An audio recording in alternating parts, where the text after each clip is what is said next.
Hello and welcome to a Liverpool transfer special on Football Talk podcast. My name is Ozzy and I'm your host for today's show. OZWRLD has officially started his role as Liverpool head coach.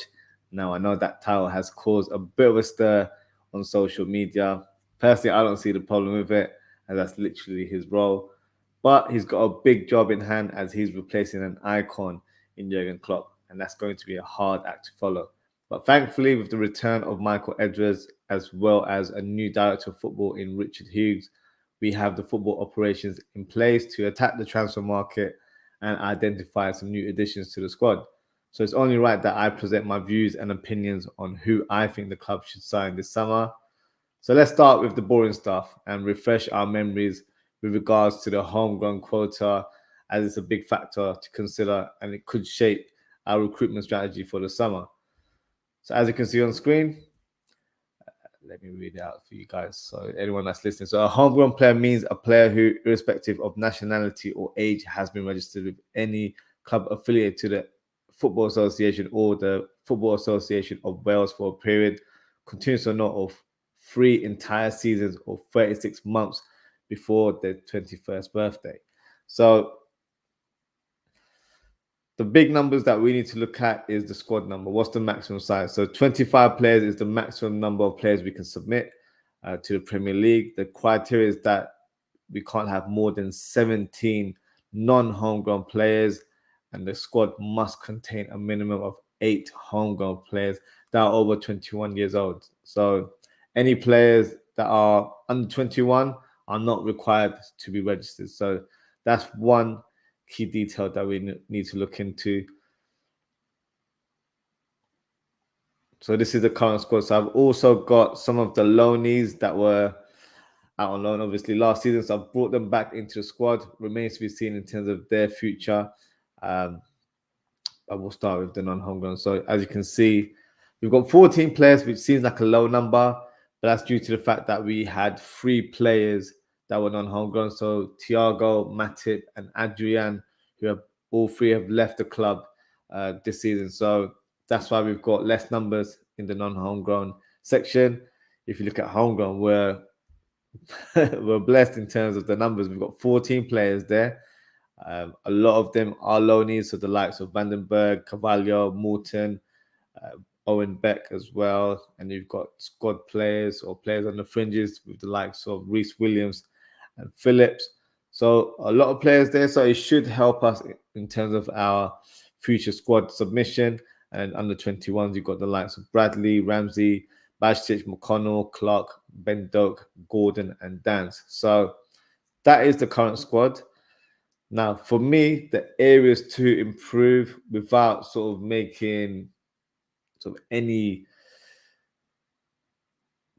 I would say these are more additions rather than me thinking a player is going to leave, apart from the goalkeeper, actually, because there's been some strong rumors that Kelleher is set to leave the club. It's not official, but he has gone on, I think he did an interview in a press conference suggesting that he wants to be a number 1 elsewhere. And to be fair, I kind of understand his point of view. The thing is, we've got a goalkeeper in Alisson who, if you look at goalkeepers, is actually quite injury prone. He does tend to pick up injuries quite often during the season, and that entailed Kelleher to actually have some game time last year. But I think he's ready to be a number 1 week in, week out. So that's why I've added the goalkeeper as an area to improve, because he will need replacing. Obviously, Adrian's left now, so I don't think it's worth having a young goalkeeper from the youth academy to replace Kelleher as a number 2. We need someone with a bit of experience. So a goalkeeper is certainly one that I feel like the club should look into improving and adding to the squad. Centre back, it goes without saying, is one that we don't need to sell to get a centre back. Obviously, we've released John Matip, so in hindsight, you can say that this is going to be the Matip replacement. But I think stylistically, Kwanzaa is Matip's replacement in the long term. So I actually think we need to look at a player that is left-footed and different to what we currently have. So a left-sided centre-back that can play left-back, or a left-back that is defensive-minded can also play centre-back. So for me, it's a defensive-minded player that we need to bolster in terms of our defence. And a CDM, we've been crying out for one since last summer. The motion hasn't changed there. We still need a number 6. Whether we sign one remains to be seen, as there's already been some speculation that we're not looking to add a number 6 to the squad, but I don't think that is the right way to go. But this is just my views and opinions, so I feel like these are the 3 areas that we certainly need to add to the squad, especially if Keller is leaving, so we need a new goalkeeper. But irrespective of that one, a centre-back and a CDM are a must to add into the squad. So here's my sort of vision in terms of the incoming and outgoings. So as you can see at the top, I've got the keys there. Red being a player that we're going to buy, orange being a player that we're going to sell, and green being a player that we're going to loan out. So I'll go in all in terms of what colors I'm seeing. So Tsimikas, I believe he'll be surplus to requirements next season. With the way Onslaught sets up his team from Feyenoord, for example, the left-sided, I wouldn't say left back, but let's just say the left back tends to play more as an inverted fullback, or actually plays like a left-sided centre-back, so it ends up looking like a back 3. And I don't think Tsimikas has that in his locker to play that sort of role. So for me, he doesn't really suit the sort of the style and the format of how Armstrong plays this football. So for me, I don't think he'll be required next season, and it'll probably be better for him to move on and play first in football elsewhere. So I feel like he'll definitely be one of the squad players that will be moving on this summer, in my opinion. And in terms of that homegrown section, I've got Kelleher. My personal choice, I wouldn't want to sell Kelleher at all. I think he's probably the best number 2 that you can have in your squad. Unfortunately, I feel like with the comments that he's made recently, he's probably looking to have a move elsewhere. So unfortunately, we'll have to say he may be leaving this summer. Peter Luger, he's had a couple of loan spells but hasn't impressed. So I feel like for him, he needs to have another loan spell somewhere else, maybe in the Championship, if he's able to get that sort of move and try and gain some first team experience playing at men's level rather than playing at a junior level. So I think he'll definitely be loaned out in the summer window. Reece Williams, he's been a fringe player. We've loaned him out to clubs like Aberdeen, and it just hasn't worked out. So I feel like he needs to be moved on this summer as well. Nat Phillips, he had a great season for us a couple of years ago, 2-3 years ago, but I feel like that ship has sailed now. He needs to further his career. I know he went on loan to Celtic, so I don't know if there's a chance of him extending that loan. I don't think he had the best of times there. Maybe a move to a Championship team might suit him even better. So I feel like Nat Phillips, this would be the time for him to depart.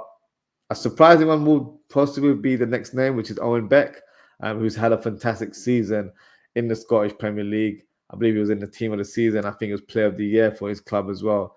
The only reason why I'm going for Owen Beck to be sold, I think it's that sort of time of his career where he probably needs to have a move elsewhere. We could keep him and maybe loan him out again, but I feel like maybe because he's had such a great success in his loan spell, he might want to actually move on somewhere, play first team football. We could always add a sell-on, or so should I say, a buyback clause, or a sell-on clause as well, where you can, gain some additional finances if he was sold elsewhere. But I feel like maybe at his age that he wants to probably move on and play first team football. But with Owen Beck, I'll be happy to have him at the club or send him out on loan. For me, I don't really have a strong stance on him in terms of his position at all at the club. Vandenberg has actually come out and said a few things where I don't feel like he feels the value from Liverpool, and always feels like he's on the fringes. I feel like this was the summer for him to really make a name for himself. So for him to go out in public and say these sort of words is a little bit of a surprise, to be fair. He's just had a great season at Mainz. He's really developed in the last 2-3 years. And I feel like this was the time for him to come to pre-season and really showcase his talent. We've got a Dutch coach, so obviously language and in terms of the football philosophy will definitely be aligned with the manager and the player there. But I feel like he's shot himself in the foot with these sort of comments. And I think there was sort of rumors circulating that some German clubs wanted to try and sign him, and the fee was reported to be around 4 or 5 million. And then I don't know, someone in the media just said that no, Liverpool want to actually sell him for 20 million. And we normally don't sort of price tag our players. So to say out loud that we're willing to listen to offers of 20 million shows me that he's not wanted at the club. So maybe those comments didn't help, but you know, it is what it is with regards to that. And in terms of the players, you can see on the under 21s, Ramsey, he's pretty much had a lot of injuries since he's arrived to England, to be fair. So he will definitely need a loan spell. A championship team will definitely suit his skill set, playing at that kind of level, getting used to the physicality of the English football as well. I think definitely will help his development. And if he has a good loan spell, he can definitely be worth of a sort of a chance next season. You know, with Trent already having question marks that is he a right back? Is he going to hopefully transition into a midfielder? That could possibly happen this season. So if he transitions into a midfielder, there's an opening for a right back. So if he has a good season on loan, Ramsey can take that place. So big season for him, I think, in terms of his own career path there. McConnell, I've been very impressed with his performances whenever he's played for Liverpool last season. I feel like a loan spell will do him good.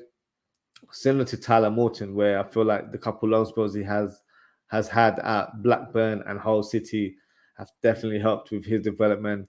And I'm expecting Morton to get some game time this season. I think he will be in the full squad after pre-season. I don't expect him to get loaned out. So for McConnell, it'll be good for his development to play real men's football, I would say, and learn his trade. Similar with Bobby Clark, I feel like the cameos that he showed, yeah, he's definitely got talent on him. And I feel like a loan spell in the championship team will do him real good.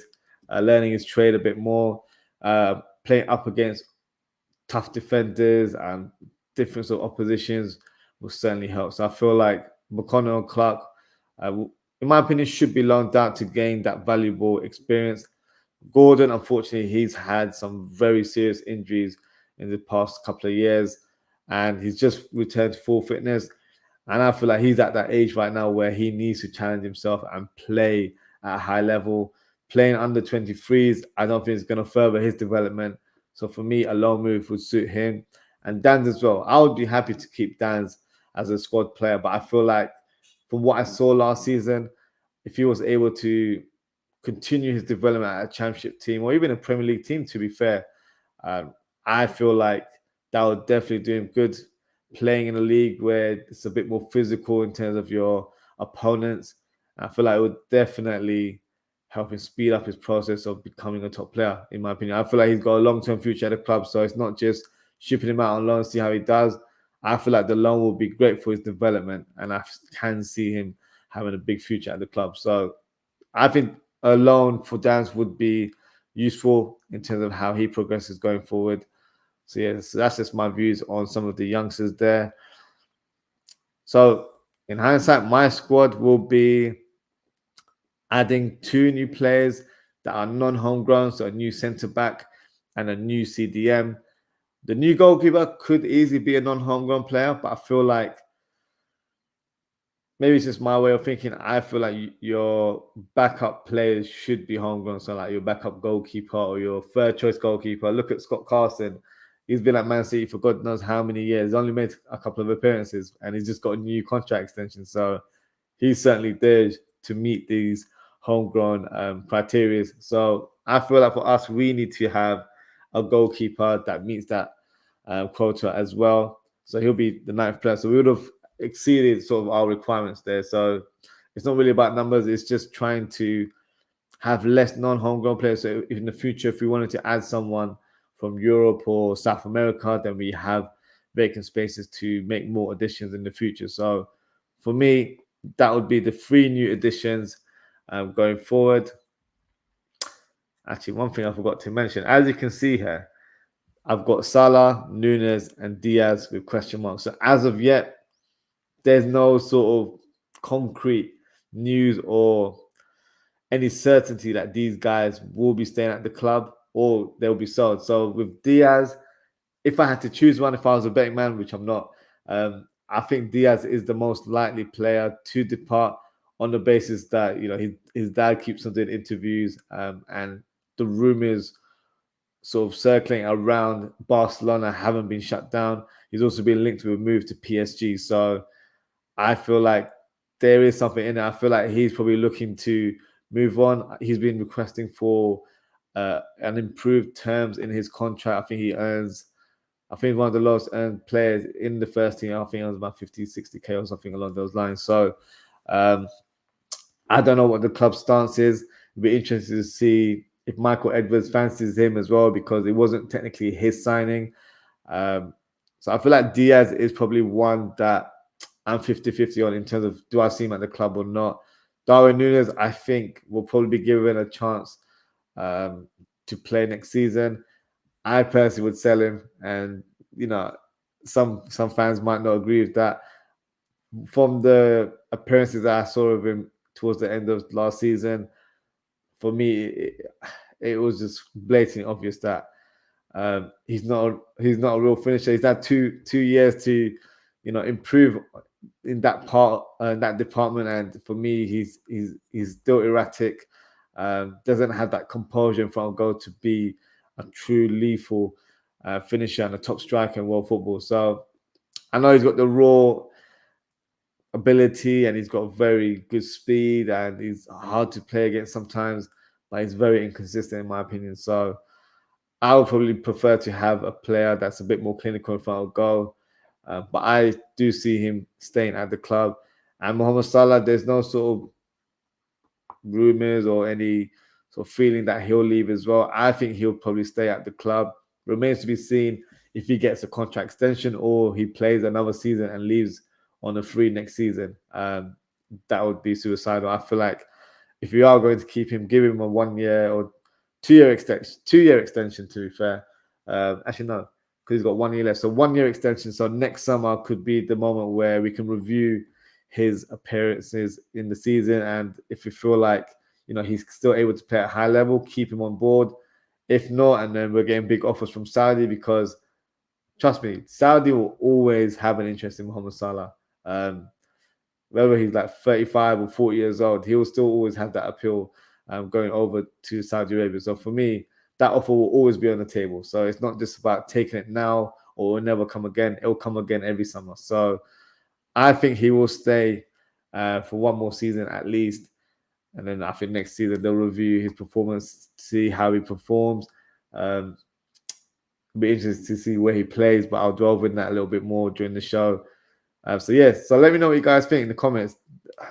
Do you think any of these three attackers will be leaving? And if so, not say you want one of those players to leave, but who do you think is the most likely to leave this summer? So yeah, drop a comment and let me know what you guys think.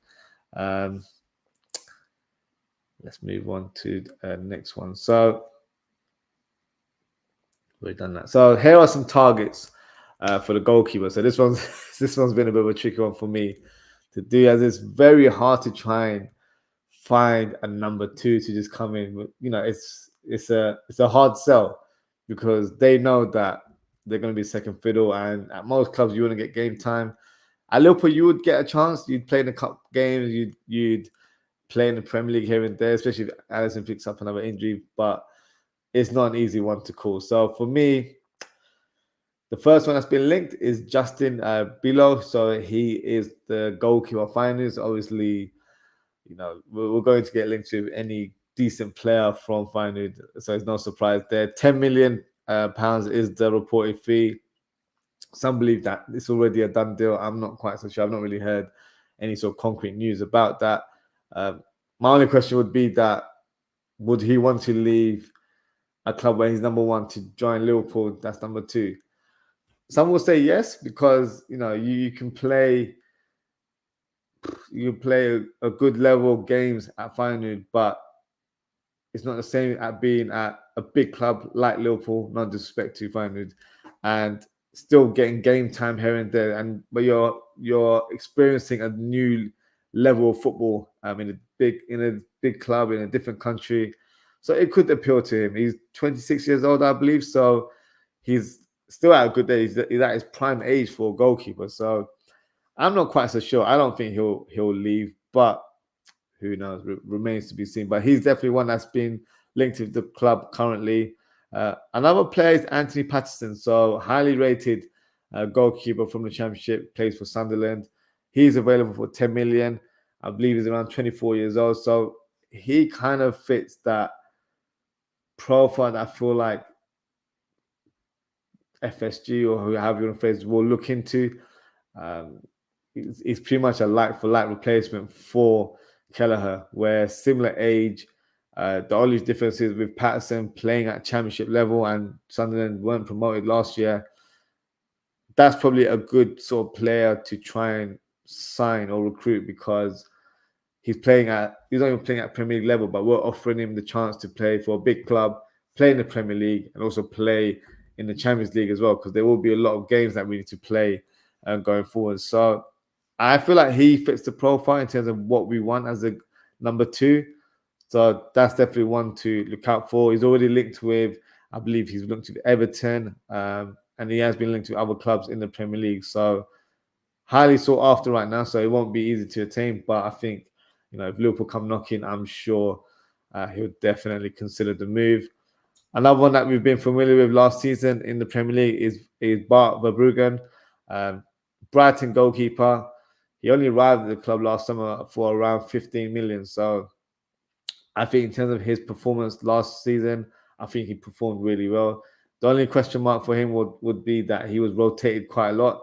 I just think that was just ZWRLD just doing his own thing, where they didn't have a solid number 1. They would rotate games here and there. So different philosophy. I don't see a lot of managers doing that, but that is what ZWRLD did last season.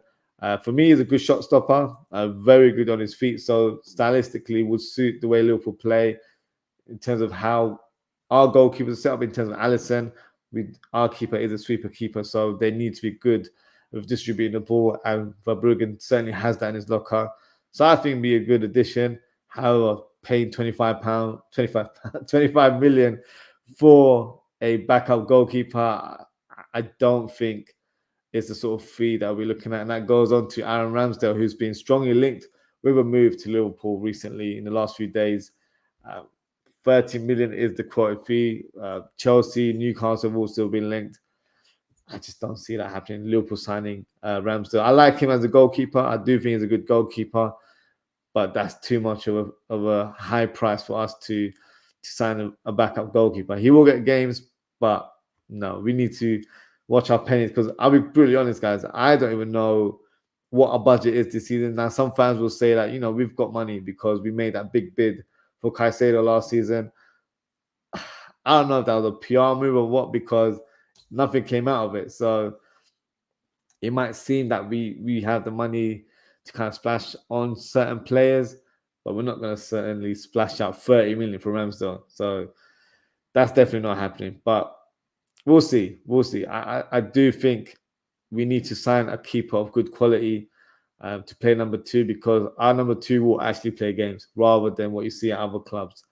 So it's not going to be an easy one to try and identify. The next goalkeeper, he's been linked to us for quite a few years, is Erkan Şakir. He's a Turkish international, plays for Trabzonspor. Captain, as you can see on the picture, has got an armband there. His transfer market sort of value right now is 5 million. I don't think it'll be easy to attain him. He's probably settled in Turkey. Number 1 goalkeeper, plays international football. So I don't see him being number 2, but he would be a cheap option if available. The one on the bottom left, Livakovic. So his name might be familiar to you guys. He had a great World Cup for Croatia last year, and he's Fenerbahce's number 1. So 29 years of age. So it would be a good age to have as a backup keeper, where he's, experienced enough to sort of know his role. But I feel like this one is a difficult one. But I do like the look of him. I think he'd be a great addition to our squad. The next name, James Trafford, 25 million. For me, he was very impressive last season for Burnley. I know they didn't have the best of seasons. Obviously, the defensive record was pretty poor. But in terms of his shot stopping ability, I was very impressed with what I saw. And, his former manager company has moved over to Bayern Munich. And he's actually been linked to a move to Bayern Munich as well as Liverpool. So remains to be seen if he moves over there. But I do think he's a good goalkeeper. I just don't think he'd want to come to Liverpool to be number 2. I think he'll have a lot of interest from Premier League clubs or maybe clubs abroad to be a number 1. So I don't see this one happening. The fee, 25 million, is still a bit steep as well, kind of what I said about Verbruggen earlier on. So I'm not too sure that there's any legs with that rumour. Another one is Ilhan Meslier. So we all know Leeds goalkeeper. I feel like this could be an opportunity to sign a player from Leeds due to the fact that they weren't able to get promoted to the Premier League. He's their first choice, young goalkeeper. So an interesting profile, has Premier League experience when the Leeds were there earlier on, plays international football. I know he played at more in under 21 level for France. But he's an interesting one. I think definitely one we could look into. I'm not sure if we want to leave Leeds to be a number 2. That's just my thing. I know they're a championship team, like I mentioned for Patterson, but I feel like he's probably expecting the club to challenge for a playoff position again next season, whereas Sunderland are a bit of an up-down sort of club where they haven't really challenged for promotion in recent years. So I feel like Patterson will be a bit more easy to attain. And then you've got Alban Lafont, a highly rated French goalkeeper for years. Went over to Fiorentina, didn't work out for him, so returned to Nantes. I feel like it could be an interesting profile. But unfortunately, he would take up the non-homegrown position, which I'm trying to avoid. So I don't know. In terms of his sort of skill set as a goalkeeper, I think he's a good goalkeeper and would be a good addition. But maybe I'm just being a bit more so cautious in my approach, as I want us to have some space available for non-homegrown players in the future. Especially with the transfer markets coming up in this summer. Then you've got January as well. If we needed to sign a couple of players in January, you need to have some space as well. So that's just my sort of forward thinking there.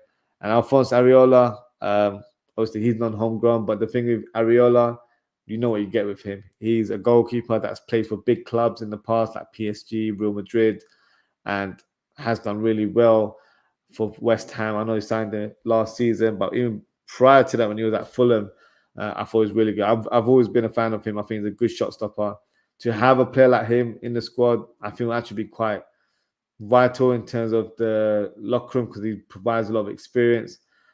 So I'd be willing to have a more experienced goalkeeper as a non-homegrown player rather than having a youngster, if that makes sense, because he would add value to the squad, and you would know that whenever called upon, he will be ready to step up and play to a high level, because we've seen it for Fulham, we've seen it for West Ham in recent years. So that would be my targets for the goalkeepers. Let me know what you guys think in the comments. Defense. So this is going to be an interesting one because there's been all sorts of names dished around on social media. Some will be familiar to you guys in terms of what you see on the screen. So let's go through some of them and some of the players that I feel like could fit into the Liverpool team. So Ricardo Calafiori, for me, a very interesting profile, a left-back player, but can play centre-back, available for around 22 million. Stylistically, now this is, if you're an old head, you might know, he kind of reminds me of Aga in terms of the way he runs and dribbles with the ball. Very classy defender. Plays left back but can play centre back. So I feel like that is the profile that would really suit us going forward. However, as I was doing my research today, there's been rumours that he could be moving on to Juventus. He's a Bologna player, so unfortunately, we might have to cross that one out. But he would have been sort of the perfect addition to the squad. But then again, you kind of have to think, do Italian defenders really settle and do well in the Premier League? There hasn't really been someone that I can think of in recent times. So that's always a question mark with regards to signing an Italian player. but I would have definitely taken a punt on him. So yeah, unfortunately, he's probably not a realistic option now, but definitely the profile that I would have considered for Liverpool. Inacio, he's been linked to us like last 2-3 summers. Centre back, left footed, can play left back, can actually play in a back three and a back four, left side or right side, which I've seen him do for Sporting Lisbon. I've written 35 million, but I've seen all kinds of prices quoted on different outlets. I've seen 50 million, 60 million. I don't think he's worth that price if that is the genuine asking price from Sporting Lisbon. I went on Transfer Market and they said he's valued around 30, 35 million. So that's what I've gone based on. If he's available for that fee, it's definitely worth considering. Anything higher, I think he's a good player, but I think that's too much in terms of what he brings to the table. But that's just my opinion. The next player, Pierre Hincapi, who's had a fantastic season under Alonso at Bayer Leverkusen, a player that was traditionally a centre back, but when Alonso came, he was played as a left back, played left wing back, so he played in different roles, and these three areas could definitely help us in an onslaught system. But for me, the only question mark would be his fee. I've written 50 million. It could be higher due to the great season that he's had for Bayer Leverkusen. And I've also read in the past that he's got the same agent that represents Caicedo. So we don't have good relations with that agent, I'm sure. So I think on paper, he'd probably be actually top of my list in terms of what he brings to the team. But you got to consider outside factors, and I don't think that would be the player we'd actually try to sign. So a shame, but he's actually a very good player. The next one, Ousmane Diomande, another centre-back from Sporting Lisbon, valued at 35 million. Stylistically, I'd probably compare him to Konate in terms of how he plays. Very strong, very good, and he can cover that sort of that right-sided centre-back role, but can shift over right back. So when we're playing Trent as an inverted, he can definitely occupy that role and do two jobs in one, I guess. But I don't know if this is a sort of a serious candidate. Another thing to consider is that he's an Ivory Coast international, so that would mean that he would be participating in AFCON every couple of years. So would you want to lose a key player in that tournament? I don't really think you should look at recruiting players like that. I feel like if they're good enough, you should just sign them based on what they bring to the table. But I do know that some clubs do look at that as a criteria, and they might put them off signing players from Africa, unfortunately. So for me, I don't think that should be the case. I do feel like he's a quality signing, but for me, he's probably too similar to Konate. So I'd probably want to go for a different type of player, if I'm being brutally honest. The next player on his left side is Per Shores. So I'm not sure if you guys remember him. He's a former Ajax player. When they sold De Ligt to Bayern Munich, was it Bayern Munich? No, he went to Juventus, didn't he? Yes, he went to Juventus.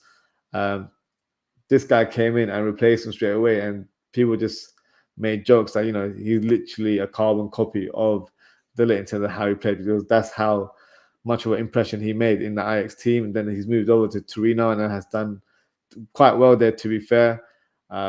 A player that's been linked to the Premier League, available for 30 million. I do feel like that would be a good option. You've got that Dutch connection there as well. Interesting. That's definitely one to kind of ponder, I think. Whether it's going to happen or not remains to be seen. But I do feel like he's a good option to consider. William Pacho. He seems to be the trendy name right now in social media. I'd say a few weeks ago, probably none of us heard of him. And all of a sudden, people are like, yeah, this is the guy that we want. So make of what you will. I've seen a bit of him in terms of his sort of compilations. Looks a good player. Decent on the ball. I'm not too sure in terms of his positional ability, because he's a centre-back. Some people have told me that, he plays left-back as well. But I've looked at stats. I've looked at sort of data around it. He very rarely plays as a left-back. He can attack that left channel if required. I just don't know if he has that sort of natural ability to play as a fullback, because you will still need to do that fullback sort of role and not just think that, you're going to be back or part of a back three or inverted. So for me, the fee's quite high as well. 50 million, I would look elsewhere if I'm being honest. But he's definitely an option to consider. I know a lot of fans might not like to hear that, but for me, I probably haven't seen enough to him to say yes, this is the one I want. But yeah, let me know what you guys think. The next one, David Hunchko, who is a Slovakian international, played for Onslaught, for Feyenoord. He's a player that was linked to us last season, a centre back, and he actually does play left back. I've seen him play left back, and does a good job at it as well. I'm just sort of a bit cautious about signing players from your former clubs. You know, Ten Hag's kind of ruined it for everyone. So I don't know if this is the player that we should go for. But in terms of availability, 30 million is not that much of a big fee. Can easily play as cover for Van Dijk, but can also play alongside him in a left back role. So he would be a good option. Just that big question mark: should you go back to your former players when you join the new club? That's my sort of forefront thinking right now. And it's the same with the player alongside him. Apologies, Gutrida as well. His profile is pretty similar to Joe Gomez. So if Joe Gomez was to be sold, then I feel like this is the guy number one on my list to add, whether he's a final player or not, because he ticks all of those boxes. I think his strongest positions, he's probably better at fullback than he is at centre back. I'm not sure about this one. I think it's definitely a good option to have if Joe Gomez was to leave, but I wouldn't want to have another player like Joe Gomez in the team. I'd want it to be where you've come in to be a starter, or you've come in to be an understudy to Van Dijk, but you offer something different. So, i.e., a left-footed centre back. And that goes on to the guy next to him, Jarrell Hato, a player. He's only 18 years old. He was given the captain's armband this season for Ajax, the youngest captain I think they've ever had. Also selected for the Netherlands team in the Euros. So definitely one to look out for. I've seen him a couple of times in matches. I've seen compilations of him. He impresses me a lot. I've written 45 million as the fee. I don't know what the actual fee is because he was strongly linked with Arsenal, and they were quick to slap on 100 million price tag. So I don't think that's a realistic price tag. I think that's just them trying to sway any interest coming their way. So he's an interesting profile. He's impressed me whenever I've seen him. So he's definitely one that's top of my list. And the final centre back, Lenny Euro, Lille centre back, 35 million, which is the transfer market. I think he'll go for a little bit more than that. Good player. I've seen him. Looks really, really good. But I don't think he's a Liverpool bound, if I'm being brutally honest, guys. For me, he's probably destined to go to Real Madrid. They've already got Endrick. They've got Mbappe, which I believe might be announced later on tonight.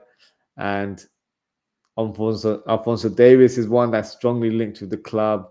And I think Euro is the fourth one to add to that list. So, yeah, they're just playing career mode right now and just taking a mick. But I don't see him being Liverpool bound. I think he's destined to go to Real Madrid. So, but for some reason, if Real Madrid weren't interested in a player, I'd be over the moon to sign him. I think he's going to be probably the next big defender in years to come. So, remains to be seen where he ends up. I feel like it will most likely be Real Madrid. Let's do midfield. So I've done it as midfield rather than just specifically CDMs because they might be players that fit certain profiles. So with us playing a 4-2-3-1 under Onslaught, you might need to look out for a number 10 or a box-to-box or CDM. So that's why I've gone for all types of midfielders here. So let's start with Palhinha. We all know good defensive midfielder for Fulham. Unable to make his move last year to Bayern Munich. Unfortunately, I don't know what wasn't even a failed medical. I think the move just collapsed. So, but fair play to him. He still, did his thing. Really performed to a high level for Fulham last season. I think he would be a good addition to the team, but he's literally just a destroyer. Under Klopp, he might have been a more suited signing where you're playing as a single pivot. But because we're playing a double pivot, I feel like you need to have a bit more to your locker than just being a destroyer. I've seen stats where he's had pretty much close to 0% progressive passes, and his tackling's high, obviously. So, yeah, you'd want him to have a bit more to his game rather than just being a destroyer. But I do like him. I wanted him. I did mention him as one of my players to sign last summer. If he comes, I'm not going to be disappointed. But I do feel like with this new formation, new coach, new setup, we might need to try and find a different profile to fit our system. So remains to be seen. The next player, Max Weifer, he's one that has been strongly linked with the club. One of Arne Slot's disciples at Feyenoord, a player that I really like. I've seen him quite a few times. Defensive midfielder, yes, but it definitely has a lot to his game. Good ball player, box to box, can easily play in that sort of role, but defensive mind at the same time. So for me, would be a good option, but it's that same thing I mentioned earlier on with regards to other final players. It's just that question mark. Do you go back to your former club? And coming from Eredivisie as well, it's a different ball game from there. And players, unfortunately, in the past haven't really lived up to their expectations when they've come from the Dutch league to the Premier League. So, question mark. But from what I've seen, he does seem like a good player. So I would definitely go for him. Yusuf Fofana, for me, an absolute monster of a player, complete midfielder. And I'm so surprised to hear that he's available for 25 million now. I might as well reveal it to you guys. This guy has to be number one target. He has everything. He was signed as Tchouaméni's replacement at Monaco, and he's done a great job since then. So if you can't get Tchouaméni, let's get the next big thing, and that is Yusuf Fofana. So 25 years old, I believe. So still within reach in terms of hitting his prime. Yeah, I think he's a phenomenal player. So that would be my choice, if I'm being brutally honest. Next player is a player we've been very highly sort of linked to recently is Alan Varela, the former Boca Juniors player. I think he played with Boca Juniors, didn't he? Signed from them last summer, plays for Porto. Annoyingly for me, I knew about him a couple of years ago and mentioned it in the past that, he could be an option. He could be where we start exploring the South American market a bit more. And look, he comes to Porto for one season, and look, his fees times by 10 now because they're signing for like 6 to 8 million, I think. So yeah, Liverpool need to try and get on that boat and try and sign these players before they become the next big thing or before their prices get inflated. Good player. I just don't think there's any legs to that rumor. I do like him, but I'm not too sure with that one. 60 million is quite high fee as well. So I don't think we'll be going for that kind of ball mark in terms of acquiring a player for that fee. And it's probably the same with Manuel Ugarte, someone that I really like. And I know a lot of fans spoke highly of him when we were linked to him last summer. Has had an up and down season with PSG. So that's probably the reason why he's been linked with a move elsewhere. But 55 million, 60 million is quite a big fee for a defensive midfielder, and I don't see Liverpool spending that sort of cash on that position. Next player, Florentino Luis, CDM for Benfica. Last year we linked with him. His fee was like 60 million. Now it's been reduced to 30 million, and it's actually been linked with a move to Everton. So do you want to sign a player that wants to go to Everton? Probably not. Probably hasn't lived up to the bill that many expected. So I'm not sure if he's a viable option, but who knows at this stage. The next player, Ellison, played against us in the Europa League. Obviously, we lost to Atalanta. I thought he looked decent, good player, but I know he had a great performance in the Europa League final. And since then, a lot of Liverpool fans are like, yep, this is the guy, number one target. I've seen all sorts of headlines from media outlets saying that Liverpool are going to do everything they can to sign this player. Can I be honest, guys? He's a good player, but I just don't see it in that kind of way where he needs to be de-signing for Liverpool. The profile that I want is a player that plays as a number 6, and everyone's saying he's a number 6. He's actually not. He plays box to box, can play as a number 10 as well. So it's very, I was saying from a positions point of view, he's probably like McAllister. So I don't want to have another McAllister in the team. He needs to be more of a defensive-minded player. But he can play that role. So if he was the player that we're looking at, I wouldn't be disappointed. But I think he's been a bit overhyped right now. Maybe he's his flavour of the month right now due to his stellar performance in the Europa League final. But we'll see where this story goes. He's been linked to Newcastle as well, probably due to the fact that the man alongside him is being linked to a move away, and that's Bruno Guimaraes, a player that's played number 6 for Newcastle this season, but traditionally a centre mid. So we know he can play as a 6 or as an 8. He would be a fantastic signing, like a dream signing for Liverpool. I just don't see it happening. Look at the fee, 80 million, and that's just me. So guess marking in terms of what I think it would be, because Newcastle will want to get a big prize for him, and rightly so. He's a top player. He's been linked to Man City and PSG and Real Madrid, so he's definitely highly sought after. And unfortunately, we're just not in that market to get a player of that sort of price range. I don't mean to be rude, but if we had Jurgen Klopp, then I'll probably have a bit more faith in signing a player like that, where maybe we spend big on one player. But with Arne Slot, for me, it's his first season as a Liverpool manager. I don't think he has that pull power to get these kind of big names into the club. So we're going to have to look at the market for players that are of high potential, and then they're on their wave to be that next world-class player or that top quality player. I don't see big names coming through Liverpool this window, in my opinion. So I don't mean to dampen the spirit, but that's just my viewpoint. I think it'll be very difficult to acquire the best players around. I'm not talking about transfer fees. I'm just talking about more high-profile players. Yes, we are Liverpool Football Club. We are a big club, so that should appeal to a lot of players worldwide.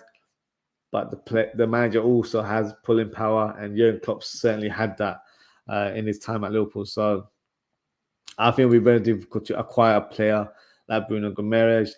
The next one is an interesting one. Desiree Doué, who is a French player, a French whiz kid, wonder kid, however you want to phrase it. He looks like he could be the next big thing. Really good player. Plays as a number 10 naturally, but can play in the left wing as well. Really skillful, has a good shot on him. I can see a lot of clubs being linked with him this summer. I think he's been linked to a couple of clubs. I think Arsenal was one of them, to the Premier League as well. It'll be interesting to see if we are linked with any sort of number 10s, or if that is someone that we're looking into. I feel like we've got quite a few players in our squad that can play like number 10 role. So the likes of OZZWRLD, Curtis Jones, Harvey Elliott, these 3 players can easily play at number 10 role and not have any issue with adapting to that new position. So I don't think it's an area that we need to strengthen, and that probably goes down to the next player. It's Koopmeiners. The only reason I've added him because he used to play under Arne Slot for Feyenoord, so be a player that he's familiar with. So maybe he would want to sign a player that knows that number 10 role very well, and he's had a decent season for Atalanta as well. But I don't think that's the profile player we're looking for this summer anyway. Maybe if after this season, players haven't lived up to that number 10 position, we go for a more polished player. Koopmeiners would probably be someone we'd consider. But at this stage, no, I don't think we'll be looking at number 10. But these are just some of the targets that I feel like Liverpool should look into in the summer.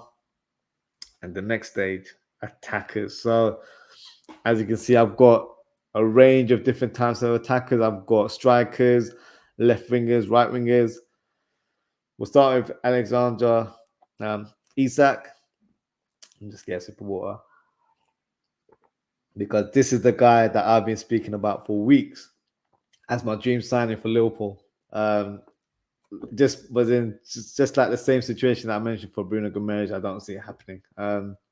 He was signed by the club last summer for around 60, 65 million. So the season that he's had, they're going to ask for more than 80 million. I'm probably being a bit modest here or trying to lower the price. It might go higher than 80 million. So for me, he'd be the fantastic signing. If Nunez was sold, I'd go for Isak. Whatever money we get for Nunez, put it on Isak and add more on top, because I feel like he would definitely live up to the bill. Very calm and composed in front of goal. Something that Nunez lacks, in my opinion. I'm not here to dish, any sort of rudeness towards Darwin Nunez. I just feel like we just need a different type of striker. But that's just my opinion. Isaac could be the perfect striker for me. I just don't see it as a realistic option, unfortunately. But it is what it is. The next player, Victor Gyökeres as well, former Coventry player, signed last summer to Sporting Lisbon, and he's been sensational for him, scoring a bundle of goals for his club. Highly after right now. 65 million is the quality fee. Chelsea have been heavily linked to him as well, alongside Osimhen. So interesting to see who they signed this summer in terms of their striker profile. But I don't think he's another realistic one either. He's probably that sort of player that's probably like flavor of the year sort of thing. I said month earlier on, but for him, probably flavor of the season, where he's had one great season for Sporting Lisbon, but can he do it on a more regular basis? I'm not too sure. So it'll be interesting to see how he does. I do like the player. I've seen enough of him, but can he score those high volume of goals season by season? We'll see in the near future. But for Liverpool, I don't think that's a realistic target either. The next one could be more of a realistic target is Santiago Gimenez. 40 million is the quoted fee. Obviously, one of Arnslot's players as well. And I feel like he's actually someone that could really fit into our system. And I think his skill set would suit the Premier League. So it sounds like a cassette player, but it's that whole going back to your former club. And I'm not too sure if he's the profile that we'd go for. I do like him. I just don't see it happening for some reason. I can see another Premier League club signing him, to be honest with you. I think realistically, we're probably going to give Nunez another chance. So then I don't think we'd have to acquire another player. And then the player alongside him, Ivan Toney, for me, he'd be one of my first choice to sign out. Been a fan of his for quite a while. He's ready to make that next move in his career right now. But for some reason, the interest has kind of fizzled out a little bit. So his future is a bit up in the air. I will take him on board. 40 million is the quality fee from what I'm seeing. Recently linked with Tottenham Hotspur. Clinical striker. Boyhood red as well. So when you're playing for a club that you support, I feel like you give your own and give a different energy on the pitch. So he'd be fantastic for us. But I think, with Michael Edwards, Richard Hughes, and the data team back in action, I don't think he meets their sort of criteria for characteristics and, off-field sort of profile and all that sort of stuff, because that is what they look at when they acquire players, to make sure that they come in and they're not disruptive and they're all on the same wavelength. So unfortunately, that he might not tick their boxes, but he would be, for me, be a fantastic striker to add to the team. And then the next player alongside him, Asensio Somerville, left winger, actually has Dutch connection, former final player as well. Had a good season for Leeds United, scored around 20 goals, I believe, in all competitions. 35 million, so not a bad fee. I can definitely see us signing him, but it would be on the basis that someone leaves. So if Diaz leaves, then I feel like he'd probably be a strong contender to replace him. But if Diaz was to leave, I'd go for Nico Williams, who you see on the bottom left there. 43 million release clause. So there's no sort of pondering with negotiations with the club. Plays that offer, speaks to the player directly.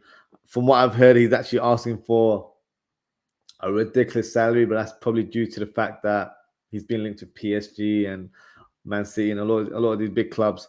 So he's probably going to try and milk it as much as he can. But for me, profile-wise, he fits the bill. Plays left wing, right wing with complete ease.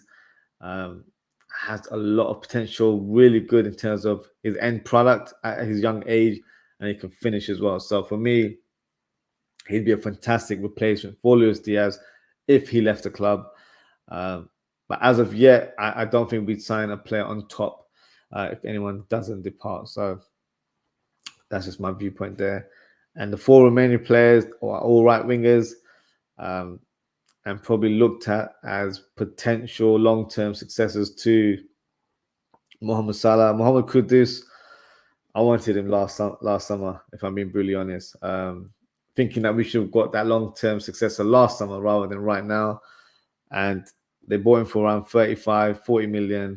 That ship has sailed now, and he's worth double minimum. So, yeah, we're not going to be able to afford that kind of price. But he'd be fantastic for us because he plays in so many different roles and with great effect as well. I just don't see it happening, unfortunately. Elise would probably be my sort of favorite choice to join the club in the right wing. I think he's such a classy, silky player, really good on the ball. Not just an out-and-out winger, really creative and can do something, can make something out of nothing. He's that type of player. And I love watching players like that. So only question mark would be his injury record. He does tend to pick up quite a few injuries during the season. I believe the release clause is 55 million. It's not an official price, as I know he did have one previously, which was around 40, 45, but they had to change it, I think, because Chelsea were showing interest, as they were pretty much showing interest in every player last summer. So remains to be seen if he stays at the club or not. I think he should probably stay for another season. He's been strongly linked with Manchester United. Please don't go there. That's probably the worst move that you can do in your career. But yeah, definitely a player I really like. Remains to be seen where he goes. I would love to see him at Liverpool. I just don't see it happening at the moment. Kubo as well. But his fee is high. Look at that, 55 million. A really talented player. So if Mohamed Salah was to be sold and we got some good change out of it, then you'd probably look at players that Elise, Kudus, and Kubo, because you'd have to pay a bit more of a premium price to acquire these players. So that would be the bracket that Kubo would go into. Bakayoko is an interesting one. Right winger, won the Eredivisie last season with PSV. For me, one to watch in the Euros. He's a Belgium international. Really good on the ball. Great winger. Takes on his fullback one-on-one with pure effect. Kind of like a Doku, but a left-footed Doku. That's how I would describe him. And has a fantastic left-footed strike. Can score from all types of angles. I see him being a potential target for Liverpool. Whether it's now or in the future remains to be seen. But he's a very interesting profile. So that are my sort of targets for this summer. Now, who would I sign? You can already see them on the screen. So I'd go for Anthony Patterson as our number 2 goalkeeper. Pretty much he fits that profile, homegrown. So we've got another tick there. And like for like replacement in terms of the age bracket of Kelleher, and just a good player to have in the background for me. So yeah, that'd probably be my sort of thinking of signing a player like Patterson. The centre-back / left-back I've gone for is Joel Hatto. For me, he's an unbelievable player. And Yusuf Fofana as well. CDM, 25 million. Combine those two, 70 million. It's nothing. So I've been impressed with what I've seen from these 2 players so much that what I'm actually going to do, I'm actually going to show you guys a bit of a compilation, and you guys can let me know what you think, because I feel like these guys fit the bill completely. So let me share my screen. So we'll start with Joel Hatto, and then you guys can let me know what you think. So we won't watch the whole compilation video. We'll just watch what we see. So as you can see right now, playing centre back, but comes in field as well. That's going to be key in terms of how we approach tactically. Looks so strong on the ball. He's only 18 years old as well. Look at him, he's playing the centre mid role there. He's just found himself roaming in that position and can finish as well. So that's a centre back right there. And look at this guy. You think I'm showing you a midfield or something? This is him at left back.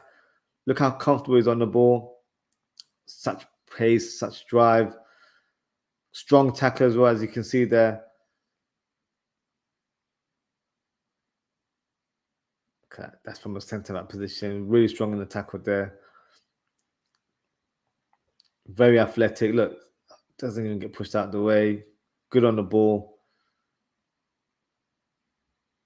Look at him. That's him driving from left back, infield. So that's what I'm saying. From a tactical point of view, I think he'd be perfect for us.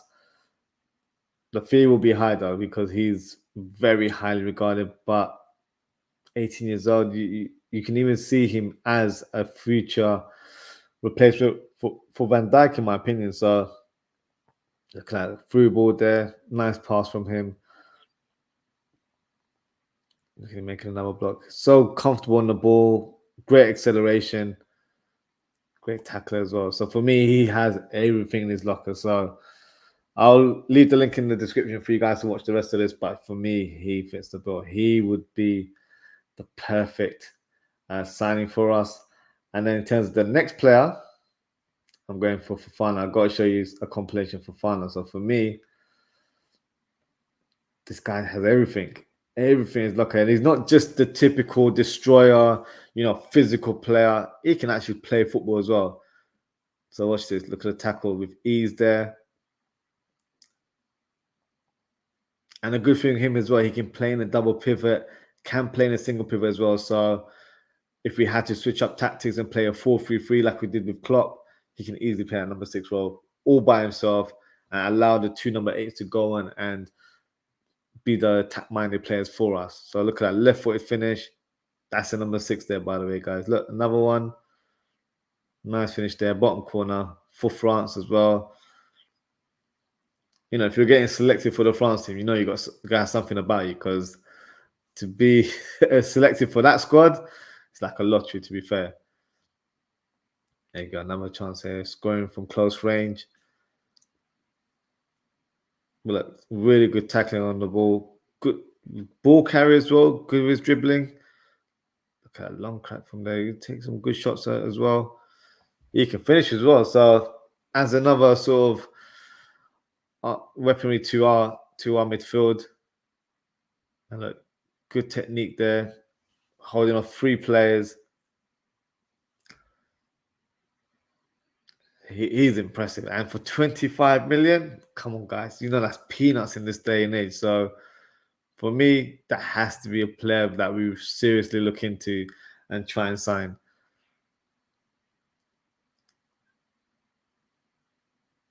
And he's great ball carrier. This is a number 6 running around like that, tackling with ease.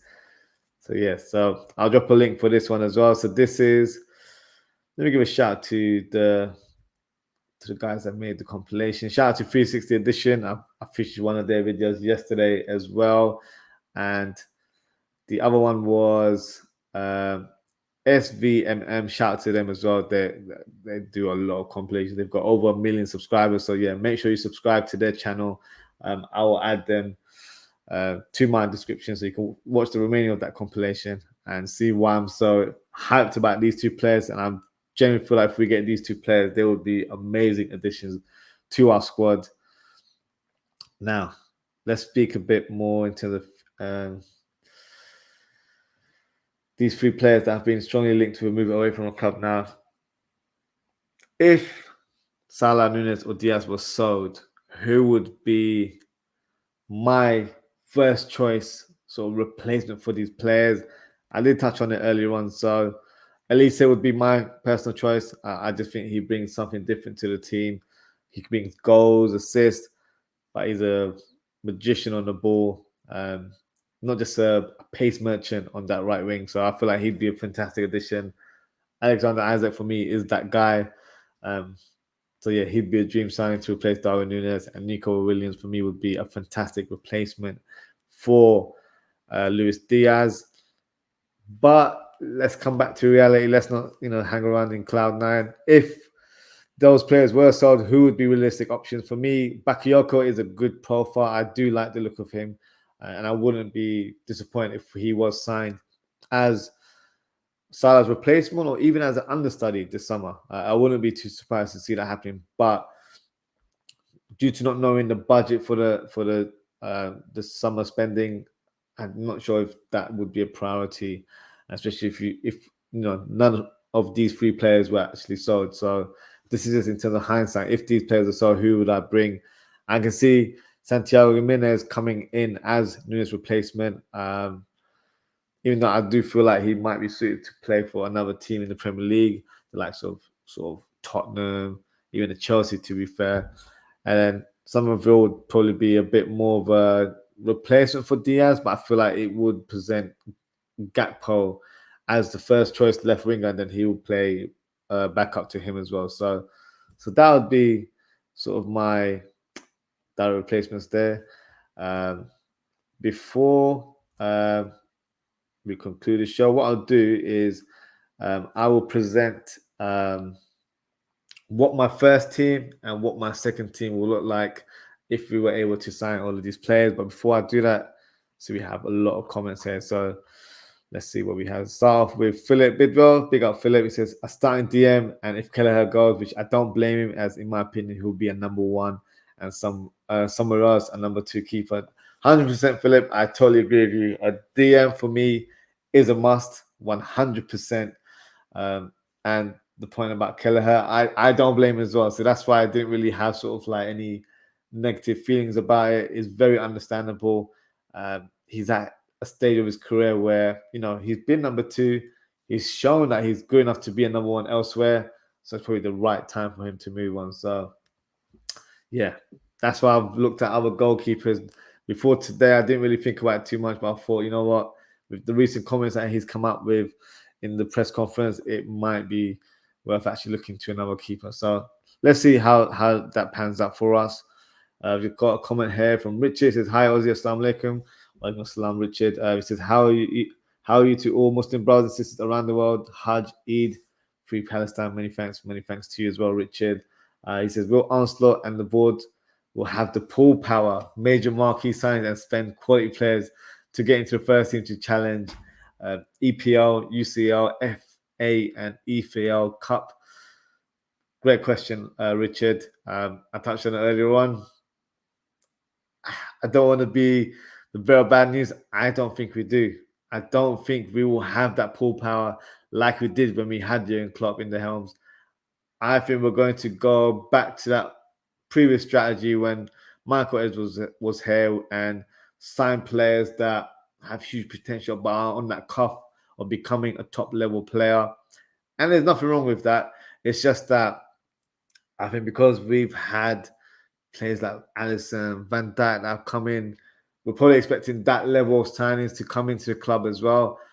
I just don't see that happening, to be brutally honest. So no, the answer to your question, I don't think we have that pull power, but we were going to go through that route where we sign a Bakayoko, who can be the next sort of, high-profile winger in world football. That's the type of signings we need to make. So Hato, the one I mentioned earlier on from Ajax, for me, he's the guy that can really live up to expectations. I feel like he's going to be the next big thing as well. So these are the kind of profile of players we need to get. And I wouldn't be surprised, I've mentioned a lot of targets here, but I wouldn't be surprised if we sign players from like South America or markets that aren't really well known and try and find players for less fees. The only thing is that I wouldn't feel too disappointed. I'd probably have a lot of trust in terms of what Michael Edwards and his team present to us in terms of potential additions to the squad because they have a great track record. So Richard Hughes as well will be interested to see how he sort of starts his role. I've heard he's got a lot of connections in Italy. He used to play for Genoa, I think, in his heyday. So I feel like it's a market that he scouts a lot, and that he has done previously at Bournemouth as well. So don't be surprised if we're linked to players from Serie A. But yeah, in terms of pull power, I'm sorry to say, I just don't think we will. If we have a good season this season under Onslaught, then if he's made a name for himself, then obviously we will have that pull power even more so than we do right now. Players will want to come for the manager. As big of a club as we are, let's be honest, like you're not going to join Liverpool to a manager that's unknown, because this manager, if he's not great, he will definitely be out the door by the end of the season. So you don't want to join at a club where there's a slight uncertainty in terms of what this manager brings to the table. So yeah, for me, it's going to be those high potential players that can hopefully become the next big thing or become top quality players. I feel like those are the profiles that we'll be looking for. Daz, a bit of Ozzy, when will we have a press conference? God knows. I thought something was going to come out today. I'm not too sure. Obviously, officially, he joined the club on the 1st, which was a Saturday. So obviously, he wasn't going to be announced, or a press conference wasn't going to be held. I thought it would have been early this week, but as of yet, I've not heard anything, to be honest with you guys. Really strange. But I think it might just be the timing as well, due to the Euros coming up next week. A lot of the players aren't even around there with their national teams. He might not even get one. He might get one when we're starting to do pre-season, if I'm being brutally honest. So make of it what you will. But I just think maybe the timing isn't right to do that press conference right now. Which is, will Arsenal handle the pressure at Liverpool and do everything at Liverpool FC? Remains to be seen. In terms of what I've read about him and what others have said about him, he definitely has that sort of man management skill that Klopp has in terms of getting the best out of players. But this is Liverpool Football Club. This is a different ball game, a different level. So I'm not too sure if he will, and we can't answer that question until we've seen him on the touchline, played a few games. Even like my whole transfer strategy here, I'll go into detail a bit more. But there's certain players where we might think, oh, they're going to play left wing because they normally play that position, but it might be a completely different ball game because Arsenal might see him in a different perspective. So it's very early door to even kind of suggest that. Obviously, Liverpool fan, I would want Arsenal to do everything at Liverpool FC. It remains to be seen. I do hope. I think the first season will be difficult. He'll handle the pressure, but I feel like the good thing about being a Liverpool manager right now is that I don't think, correct me if I'm wrong, guys, you can let me know in the comments. I don't think the expectations are going to be high for the club next season. I don't think all of us are expecting us to win the league or anything like that. If we sign some marquee players, then obviously the excitement is going to be high, and then we start coming up with all sorts of predictions. But right now, we can't have those high expectations. We can't really say we're going to do this and that. It's very hard to predict. So this will be the season where he's going to implement his methods to the squad. I don't think there'll be a lot of changes in terms of additions being made to the squad. So probably work with the squad in the summer, see what needs to be done, and they'll probably make little tweaks here and there, which is probably the right approach, unless he's already got a vision where he wants to get rid of certain players. I hope he does. I really do. But it's not going to happen the first season. I think it's going to be a transitional season for us. I know last season was technically one as well. We probably overachieved a little bit, and some fans were left disappointed that we didn't win the title. But if you put it into perspective, we had a complete new midfield. So we definitely exceeded all expectations from our own fan base, but outside as well. So look, we got to just take it sort of a day at a time, see how it goes with the manager, back him as well. Let's not, put too much pressure on him in terms of expecting a lot to happen in his first season. And yeah, let's see what he brings to the table. Richard also comments saying, academy level and pushing onto the senior levels, you need the game time, mentality, development, important long spells, and pressure is needed. That's very true. And that's something that I hope the manager looks into in terms of pushing academy level players to that senior level. Because from last season alone, there's been a lot of players that have made that transition. So some, for me, still need to continue their development and play at a championship level where they can really learn their trade. Being a bit part player at Liverpool and then playing under 23s for me is not enough. So the likes of McConnell, Bobby Clark, Jalen Danns as well, I feel like these are players that, to be honest with you, were probably expected to be loaned out this summer anyway. But because they were brought in due to certain circumstances last season and they were sort of fast-tracked into the first team, I think expectations might be a little bit different. But I feel like it was always within the plans for them to have a loan spell in some shape or form. And I think this season or this summer is the perfect time for them to go out on loan and really showcase their talent and hopefully grow and develop as the time goes on, and they'll become better players, and hopefully will be in contention to play for Liverpool in the future, because I was very impressed with whenever they made a cameo for the team, and it's always good to see youngsters coming through the ranks and making it into the first team. So hopefully we do see more coming through this season and possibly next season as well. Liverpool 12th man dropped in to hit the like and show support my red. Appreciate you, Liverpool 12th man, as always. Make sure you subscribe to his channel as well, guys. Amazing content creator and obviously a great friend to the channel as well. Then we've got Richard says, Keller want game time or move on for his career development. 100%. And he fully deserves to move on to another club. I don't think he'll be playing at a club that will be in Europe. I think he'll go to a club like a Brentford, a Brighton, where he will definitely get game time week in, week out. So obviously it helps him in terms of his international career, because then he'll probably be a shoo-in to be first choice. I heard of Bozunu, who's the Southampton goalkeeper. So no, it's only right, and I do understand it. But selfishly, I'd want him to stay. But we'll see what happens with Kelleher this summer. And then Dad's the same, bless up to 12th man. To Richard as well. And then Richard said Diaz to PSG or Barcelona. Salah to Saudi Pro League, or PSG. Nunes is unknown. The Diaz one, I see it, to be fair, Richard. I do think it's either PSG or Barcelona.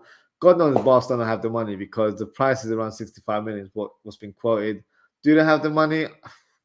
I don't know, but they always seem to find a way to acquire these players. So his father's been having a couple of interviews in the last few months, speaking about Barcelona a lot, which is quite annoying. I think if there wasn't any sort of genuine interest, then you would expect Diaz to just tell his dad, like, look, please calm down. Like, don't try and, ruin my image right now. I'm playing for Liverpool. I'm happy there. So it's clearly a vision that they have, that they want to move on to Barcelona, and that's probably a dream that a lot of South American players have. And fair enough, it is what it is. So I do see it happening. If I'm being brutally honest, it remains to be seen what we do onwards. But for today, I'm just going to present the team where all three strikers stay. Salah, I don't think he'll go. To be fair, I think next year might be the time where he might consider. But it'll depend on how the season pans out. Nunes, he was linked to Barcelona as well. I don't know who else would want to sign him, to be fair. And that's not me throwing shade. I'm just saying how it is. Richard also says Allison to Saudi Pro. Yeah, I've been seeing those rumors to the Saudi Pro League. They're really going to go hard this summer. Last year we were like really surprised with the type of players they were signing, like the likes of Mane, Benzema, and all those guys. But this year they'd want to make their mark, and they've already reported to be ready to be spending billions, not even millions, billions and billions of pounds to acquire players in their prime, not just players that are there ready to get that big paycheck before retirement. So I don't see Alisson leaving for Saudi at all. I'd be very, very surprised if that happens, especially at this stage of his career.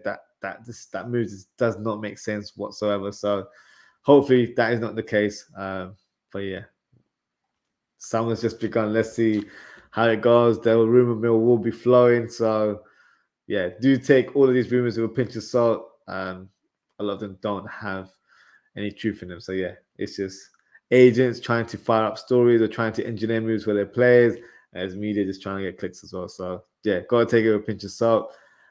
Jamie Phillips, Football Chat says, big up fella, big up yourself, Jamie. Thank you for your comment. Appreciate you tuning in. Dad says, big up, Jamie. He's asking, are you live tonight? Yeah, let us know, Jamie, if you're live. I'll definitely tune in after my show as well if you're doing a show tonight. Richard says, Trafford and Meslier, because of experience in English football, bench warmer, number 2 cup games and weather.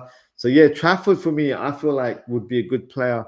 I just feel like he's the same sort of ilk as Kelleher, where I don't think he'd want to be number 2 elsewhere. I feel like because he's had a good debut season, he's been linked to Bayern Munich as well. So if there's any truth to that rumor, which is a possibility because his former manager is the new Bayern Munich manager now, so definitely can see something like that happening. Meslier as well. I did mention him earlier on. I could see that one happening, but I don't know. I feel like maybe he'd want to stay at Leeds because Leeds is such a well-supported team. They've got such a great fan base, so I don't feel like he'd want to leave just like that. I'm sure they'll be one of the strong contenders to challenge for a promotion place next season as well. So he might want to stick around. If he was offered a move to a club where his first choice, then I can see him leaving. But second choice is such a hard market to conquer, to be honest with you. So you either go for someone really young or you go for someone that's really old. It is what it is with regards to targets there. Richard said Ellison or Kefren Turam, number 6. Inacio Lenny, Euro Defo, Elise right wing. So Elise right wing, yeah, we're definitely on the same boat. I would love to get Euro, but I just don't see it happening, Richard. I think he's Real Madrid bound. And obviously, they won their 15th Champions League title now as well. Yeah, they're gonna try and do it as a Galactico 2.0. That's what it feels like right now. They're gonna try to acquire all the top players or all the next big sort of youngsters that are going to break through. Yeah, it's just like a cycle, isn't it? So in terms of Kefren Turam and Edison, I know he seems to be flavor of the month right now, so I wouldn't be against it. I just don't quite see the hype with him. I do feel like he's a good player, but maybe I feel like we can do better, and that's just my opinion. Kefren Turam is an interesting one.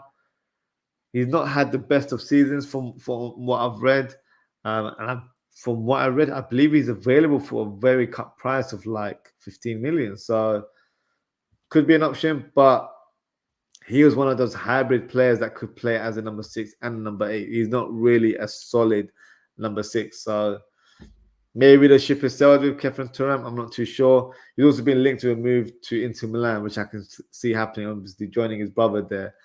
So I feel like Italian league will probably suit him well. I believe he was born in Italy as well. So I do feel like a move to Serie A is the most likely case for Kefren Turam.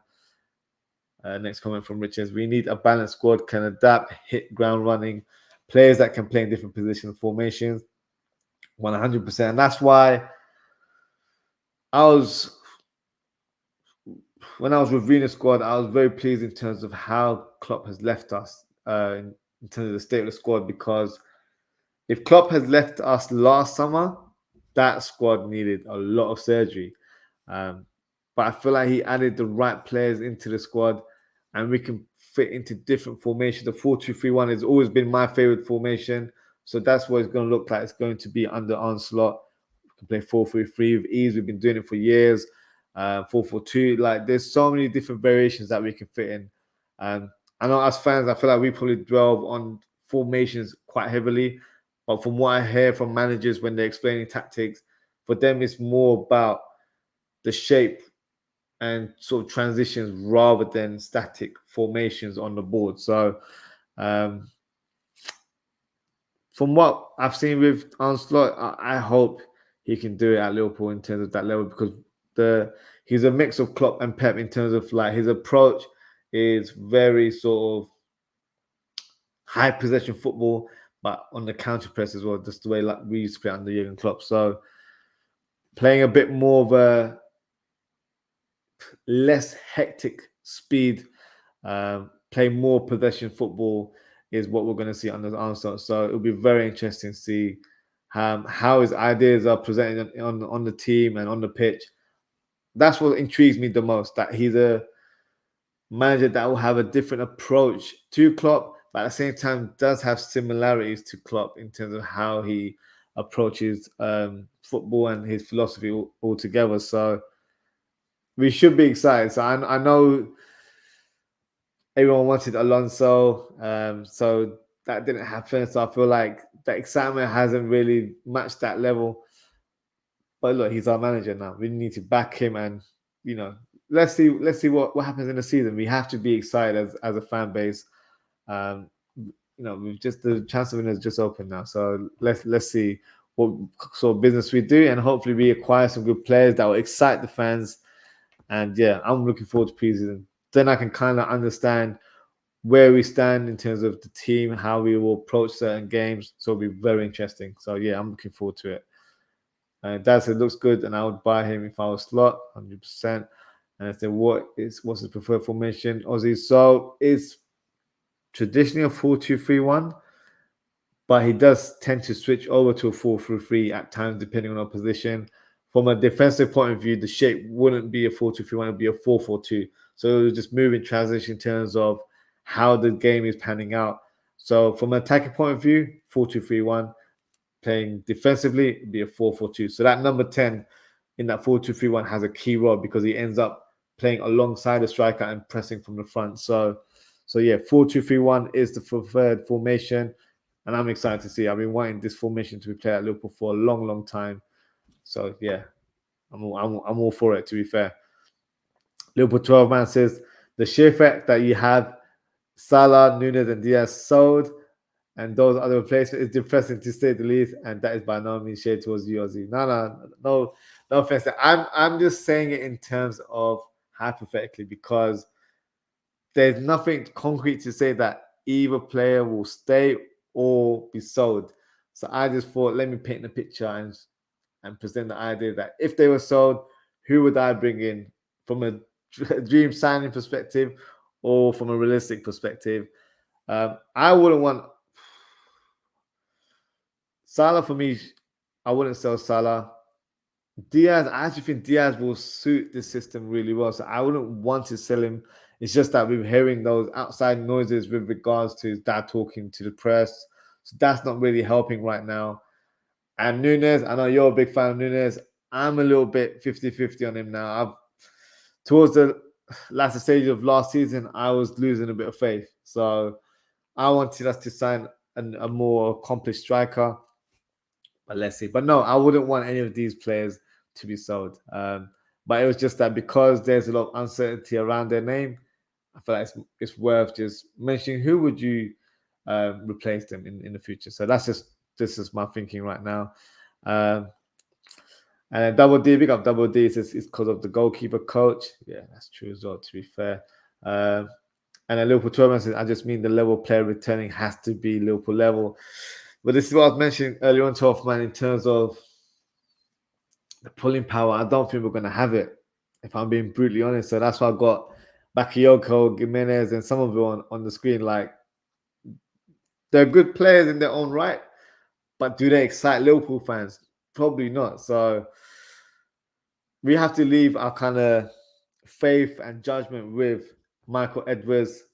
I would say Michael Edwards, but it's going to be Richard Hughes more than anything else, because Michael Edwards is CEO of football. He's been appointed to acquire another football club for FSG. Richard Hughes is going to do the day in, day out sort of job. So whatever his vision is what we'll see going forward. Michael Edwards is his boss, but he's the one that's going to help us acquire these players. So hopefully he's able to use his connections. He's known to be, he had a nickname as well where someone called him the notepad or something, because he has so many connections in world football. So hopefully that comes to use, and we're able to find some Liverpool level players. But I'd rather have lower expectations than think that we're gonna get this guy, that guy, because that's not how it always pans out, unfortunately. So let's see how it goes. And then he said maybe these players can become that, but they are no by me. No, I totally agree with you. Liverpool 12 man.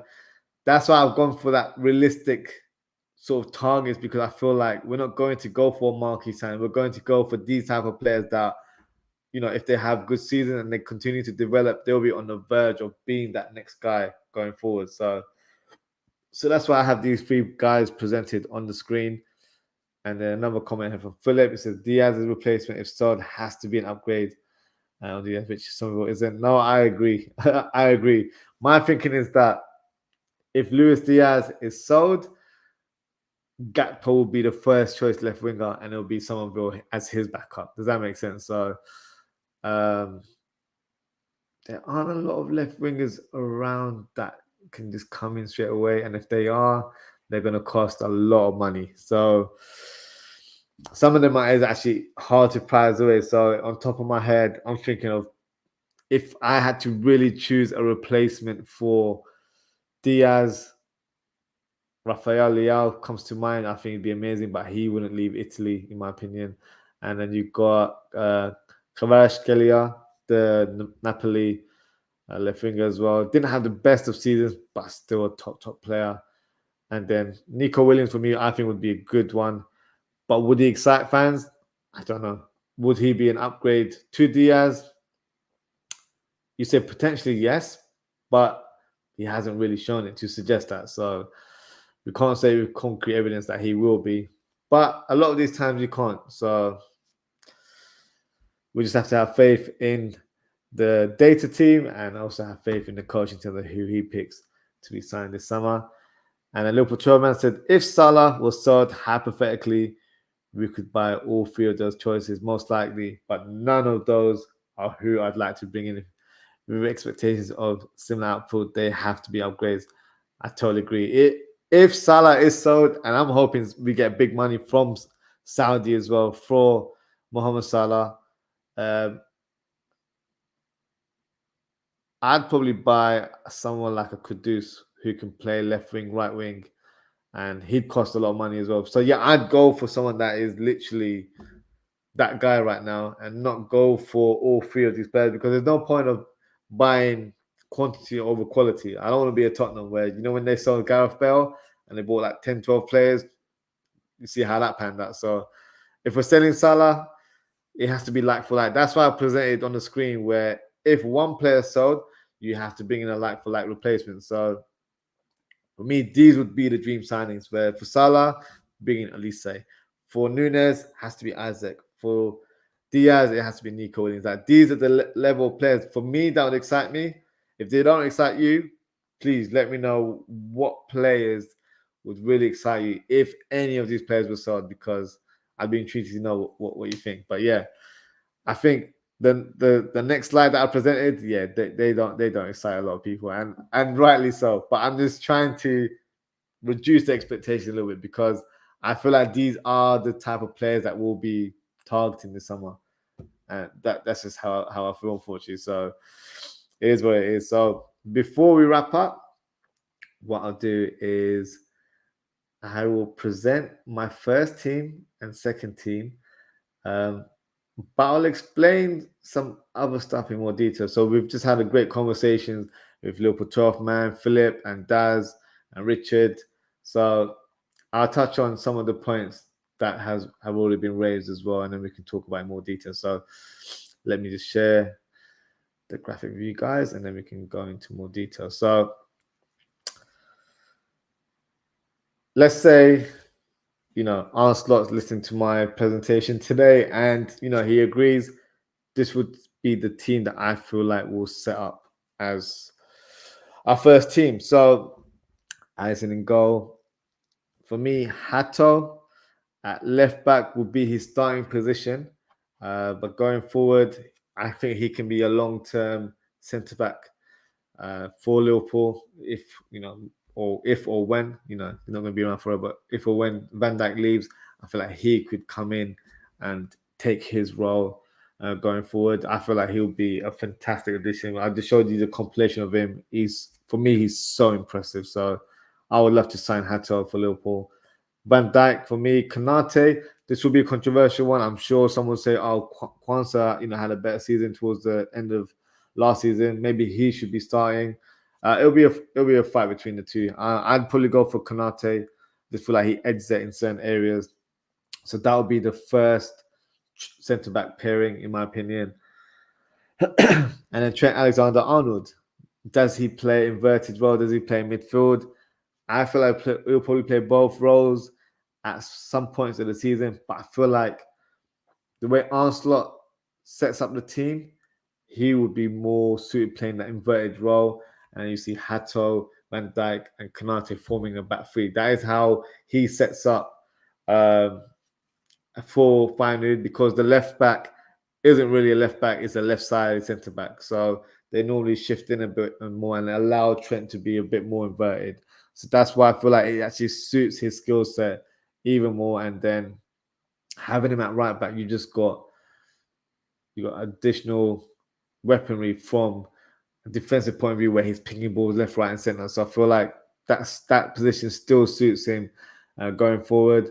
And that double pivot, McAllister still pulling the strings, but then you've got a player alongside him who's the complete midfielder, the destroyer, but can kick ball as well in Fofana.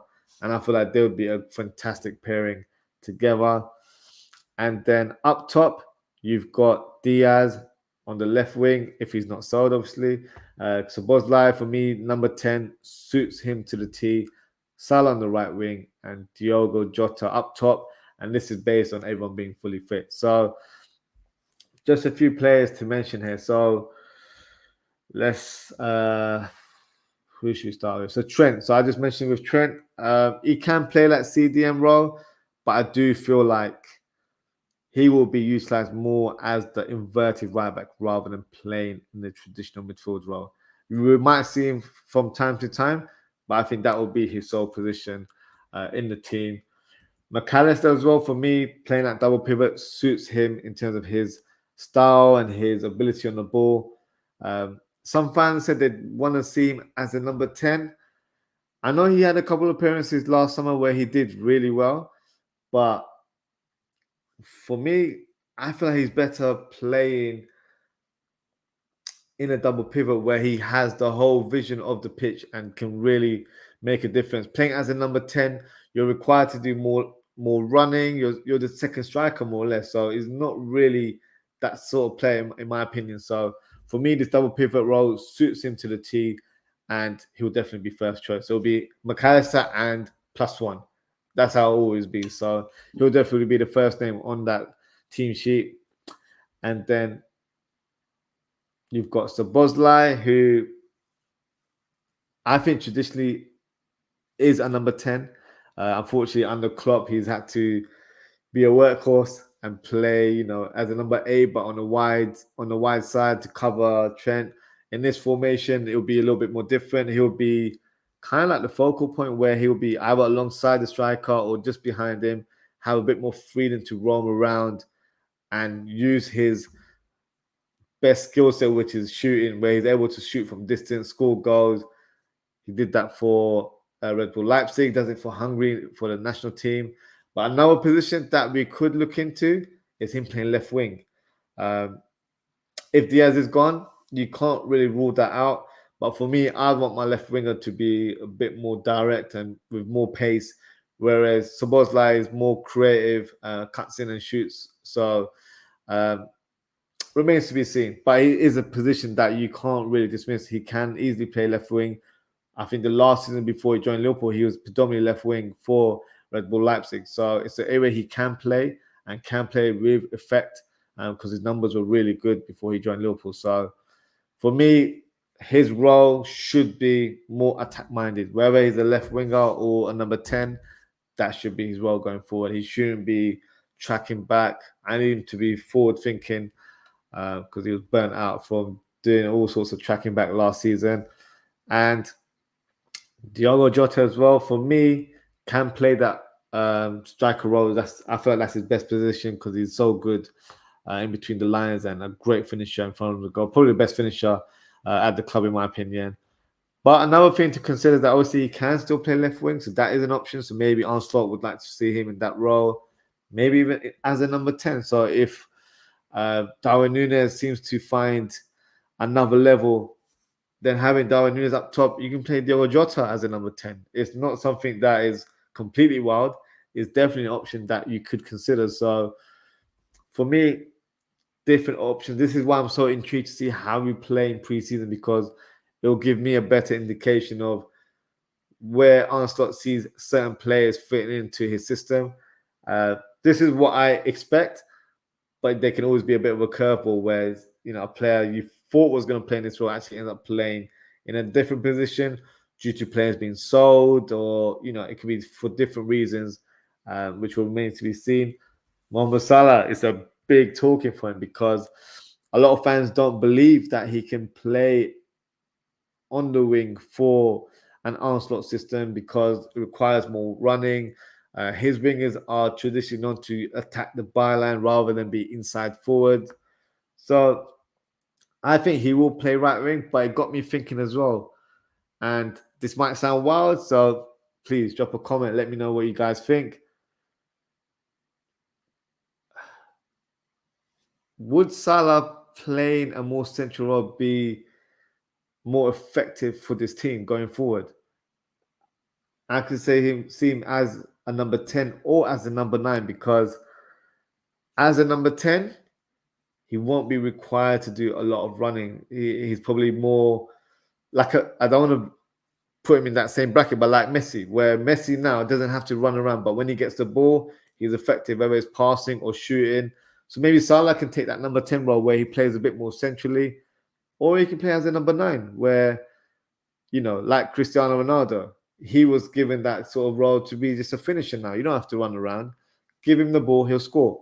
And Salah's a lethal finisher in front of goal. So that could be something that Arne Slot might look into.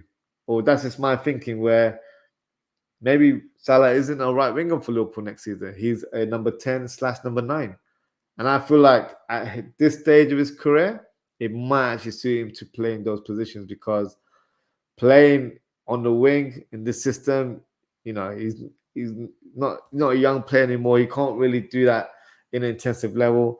And that also opens the door for us to sign a young prospect on that right wing, Bakayoko or Kudus or Elise, and still have Salah in the team. So for me, that could work.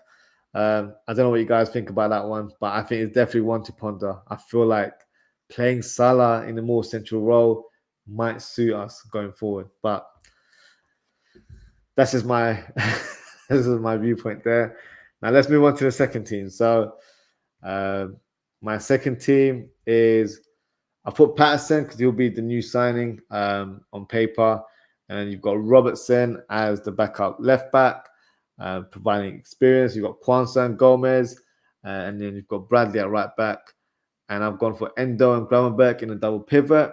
And then in the advanced midfield roles, I've gone for Gakpo on the left, Curtis Jones as a number 10, Harvey Elliott on the right, and Darwin Núñez up top. So let me highlight some of the players that could have interesting roles to the team. Joe Gomez, yes, he played left back, right back, but we all know, guys, he's traditionally a centre back.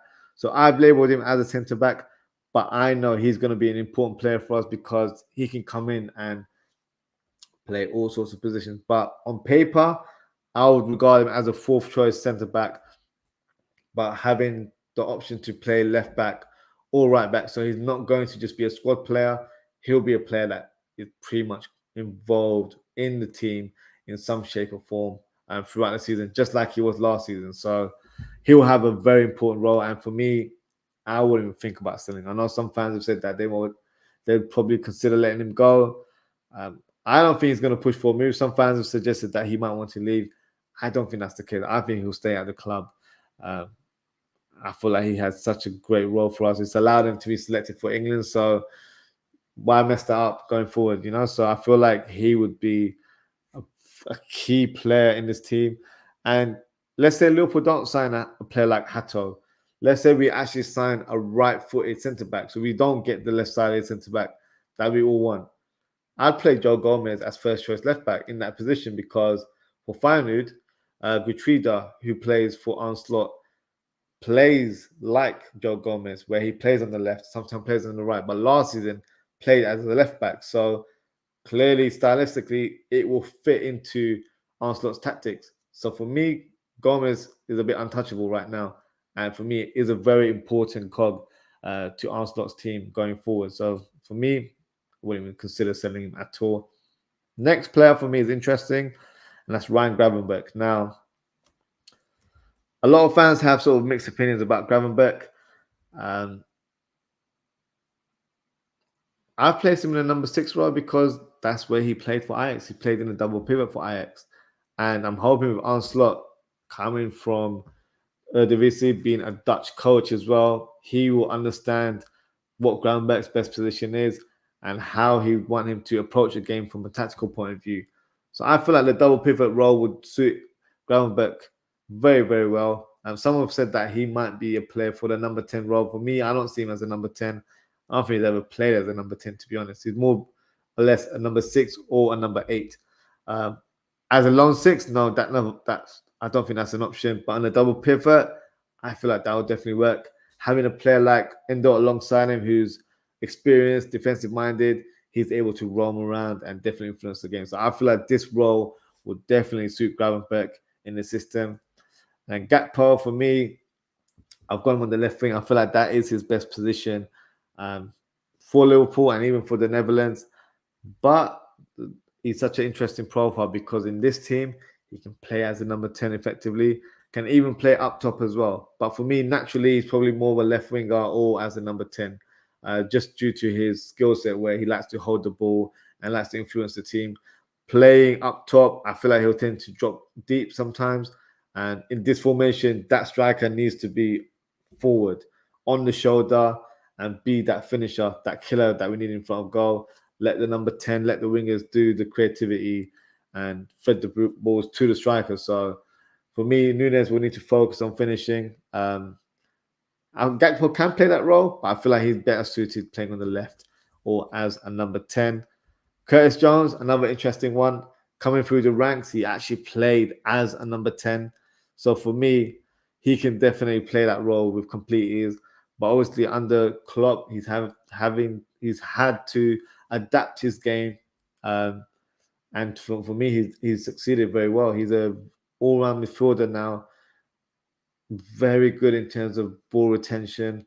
Very good in terms of holding off the ball, releasing passes, good possession, good passing range, can score the odd goal here and there. So he's an option to have as a number 10 or as a number 6. So for me, there's a lot of quality with regards to those central areas. And I feel like Jones will have definitely a big role at the club as well. Same goes for Harvey Elliott. Now, just because this is my second team, it doesn't mean that these guys are second fiddle. They will have a big role in our team. We're going to have a long season, guys. We're Premier League, Champions League, FA Cup, League Cup. We're going to be in all competitions. So we need to have a strong squad going forward. And I feel like looking at this second team, this is a very strong team. And Harvey Elliott, he's more than capable of playing on the right wing. And he showed glimpses that he can play as a number 10. And that might even be his natural position going forward. So, if someone picks up a long-term injury and then Jones ends up being a number 6, Elliott can easily play that number 10 role with no hesitation whatsoever. So for me, that is definitely a role that he can play and definitely one that I'm looking forward to going forward. Now, before I conclude, I haven't even mentioned some of the loanees. So Giles for me will be the third choice player. He's homegrown, so that's why I've kept him on. He's just got selected for his national team, so he'll be playing in the Euros for Czech Republic. So he will be there. Tyler Morton, I think this will be the season where he returns to the club, where Onslaught will assess him. But I feel like even if Onslaught isn't completely won over, he will still be kept on as a squad player as he meets that homegrown criteria. So that's definitely a key one there. Bajcetic, some fans have said that he probably needs to go out on loan, gain some experience and play first-team football again. I think he's better off staying at the club where he will get game time. He just needs to find his rhythm, find his fitness again, and he'll be challenging for that midfield role once again. And Fabio Carvalho, now the forgotten man right now, I actually think this could be a clean slate for him where he comes in, new manager, new methodology, and plays a 4-2-3-1 formation and plays a number 10, which is his natural position. He's not being shoehorned to play as a left side number 8 or on the left wing. He can play in his natural position. So I feel like he'll definitely be a squad player next season. But he'll have to impress in preseason. If he doesn't, then I don't think he'll be given a chance to be in the squad for Liverpool before the season starts. So for me, preseason is very important for him, but a big opportunity for him to stay at a big club and play his football because it's a system that suits his skill set. So very interesting, and I think he'll be kept on, in my personal opinion. And then you've got Ben Doak, who's obviously just come back from a long-term injury. Hopefully he's back and ready. He should be, I think he's been selected for the Scotland squad, so he'll be there in the Euros. So yeah, he'll be a player to have on the wings, playing more cup games if I'm being honest, but a good option to have if we have any injuries. A player with blistering pace and definitely provide a different outlet on the wings for us. So yeah, so these will be the remaining squad players. So yeah, this is it. So in total, it'll be 27 players. But obviously, Ben Doak would be regarded as under 18, so you won't have to register him. So 25, 26 players, it should be within the remit of the squad. And yeah, that is my squad. And yeah, that is the end of the show. Actually, before I wrap up, I'll see a couple of comments here. So let me go through them before we wrap up. Another comment from Philip says, Ozzy, our pulling power wasn't just because of Klopp, but he was a part of the pulling power. But without him, I think we still would have been able to stand the likes of Salah and Van Dijk. Yeah, I see what you're saying there, to be fair. I think with Van Dijk, I think Klopp was the pulling power for Van Dijk because he was strongly linked with Man City, and it could have easily gone there, in my opinion. But I feel like when he spoke to Klopp, he just got a different feeling from him where, this is a passionate manager. And those are the managers that you'll run through a brick wall for. And I feel like that is probably the manager that aligned with him in terms of how he saw football and who he'd want to play for. Maybe he probably felt like he was more wanted by Jurgen Klopp than he was with Pep Guardiola for Man City, for example. So I'm not saying Liverpool don't have the pulling power, but I think Klopp was definitely pivotal in signing a lot of the players we have. Who knows if Van Dijk wouldn't have come if Klopp wasn't around. But the thing is, we've got Onslaught, who's is still an unknown commodity in world football. Let's be honest. Let's not beat around the bush. Just because he's Liverpool manager doesn't mean, he gets a free pass of just signing whoever he wants. He will need to prove to the world that he is good enough to be Liverpool manager, because right now he hasn't proved it. So this season is a big season for him. I'm not expecting him to do wonders, but I'm expecting him to show us that he's ready and he's able to handle the pressure of being the club manager, or should I say head coach of a big club like Liverpool Football Club. So for me, the pulling power is going to be interesting to see what happens in the summer. I just don't think we had that same pulling power that we had with Jurgen Klopp. But, I'd love to be proven wrong. But that's just how I see things at the minute. And Liverpool 12 man says, agree, Klopp was a component of the draw to Merseyside, but one of the biggest draws I would push is not only the history and heritage, but the intrigue of being part of the next chapter of that history. But I think that came through Jurgen Klopp because he was the one that added those chapters to that history, if that makes sense. So I feel like he was the one that won over the signings that we made. That's what I genuinely believe, because if he was a manager that just won trophies here and there, it might not appeal to you as much. Whereas with Jurgen Klopp, we might not have won every cup final, but we were in the mix. We were playing heavy metal football where, the neutral fan would love to watch Liverpool, or they would enjoy watching us play. So that would appeal to a lot of professional footballers as well. So for me, the club, obviously, goes without saying, Liverpool Football Club is a massive club. We've got heritage and history. But I think Klopp was definitely the one that was the small margin of a player's thinking in terms of like, do you know what? I want to play for this manager. He wants me. He's passionate. He plays football that everyone loves to watch. That's the kind of manager I want to be a part of. And I feel like, with Onslaught, I don't know if players are going to get that same feeling with him. I might be completely wrong. And, if you speak to Onslaught, he might prove to be like another Jurgen Klopp in terms of his personality and the way he's spoken or his man management skills. That remains to be seen, because right now it's unknown. We can read up on what he did at Feyenoord and previous clubs. We need to see it firsthand in terms of how he is with us, in terms of the fan base, how he is with the players that he currently has in the squad. So, look, for me, I'm intrigued by all of this, and I'm not trying to sound dismissive of this new manager, or should I say head coach, but